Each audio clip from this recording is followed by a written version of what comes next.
In the kingdom of Dahomey, deep within West Africa's dense forests, there existed a secret that few outside its walls ever survived to tell. They were called the Agojie, women warriors feared by armies, kings, and even their own people. But what most don't know is that behind their glory lay a hidden cruelty, a brutal system that bound women to blood, pain, and silence. This is the dark history of Africa's forbidden warriors, and the price they pay for power.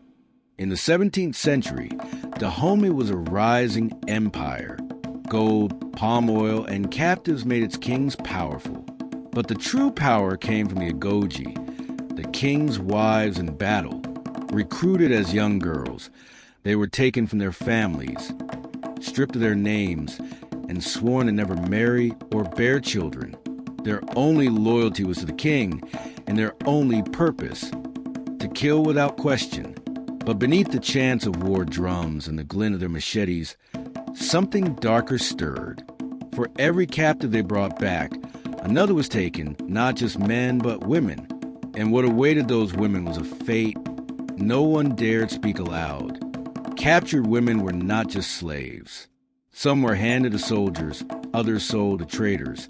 But a select few, the strongest, the most beautiful, were brought beneath the royal barracks into chambers the people of Dahomey called the silent huts.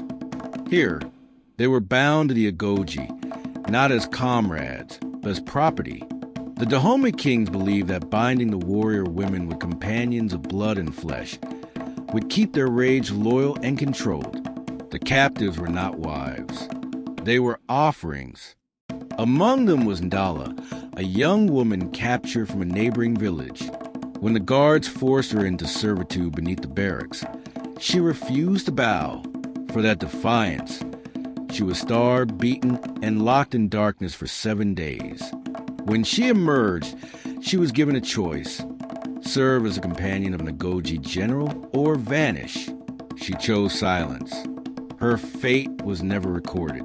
But the next morning, the general she defied was found dead, his throat slit with his own blade. Whispers spread that Ndalia's spirit had escaped, that she had cursed the barracks from the shadows. Soon, warriors began vanishing in their sleep. When European traders arrived, they were told the Agojie were fearless, unbreakable, and pure. But purity came with blood. Every victory for Dahomey carried the weight of thousands of souls lost to the slave trade. Many of the same warriors who defended the kingdom also captured their own, selling them to ships bound for the Americas. By the late 1800s, as gunfire echoed through the forest and the French invaded Dahomey, the Agojie fought to the last. But some whispered it was not the bullets that ended them. It was a curse that began with one woman's defiance beneath the palace. They called them heroes. History called them monsters. But somewhere between power and pain lies the truth of the Dahomey Amazons, the forgotten women of Africa's darkest legend. The year was 1892. Smoke rose over Agojie, the once mighty capital of Dahomey. The French had come, and with them, the end of an empire. But as cannons thundered and the Agojie prepared for war, whispers still echoed in the palace halls. The curse of Ndala, the captive who defied her masters, was said to have returned. And this time it would consume them all. When the French marched inland, they expected men with spears. Instead, they faced an army of women, fierce, disciplined, and unyielding. The Agojie charged with bullets like spirits of vengeance, cutting down soldiers twice their size. But the price was blood, rivers of it. Every battle claimed more of their sisters. And still they fought. King Behanzin watched from the palace walls as his sacred warriors fell. Their chants, once songs of victory, became cries swallowed by gunfire. But even as the kingdom burned, the women whispered Ndalia's name. They believed she walked among them again, unseen, unstoppable. After each night's battle, soldiers found warriors missing. No trace, no struggle, only silence. Those who returned from the front spoke of shadows moving without feet and torches flickering in windless air. In the barracks, the silent huts, doors slammed on their own. Chains rattled though no prisoner remained. One Agojie general, in a fit of rage, shouted into the darkness, "If you are the spirit they fear, show yourself." Moments later, his torch went out. When it was relit, he was gone, his blade lying in a pool of blood that led nowhere. From that night, the women refused to enter the huts alone. The curse was no longer a story. It had become the air they breathed. As the French closed in, betrayal struck from within. Some of Dahomey's nobles, desperate to save their wealth, offered secrets of the kingdom in exchange for protection. The invaders marched straight into a bummy's heart. The king fled into the forests. The Agojie stood their ground. In their final act of defiance, the last warriors set fire to their own barracks.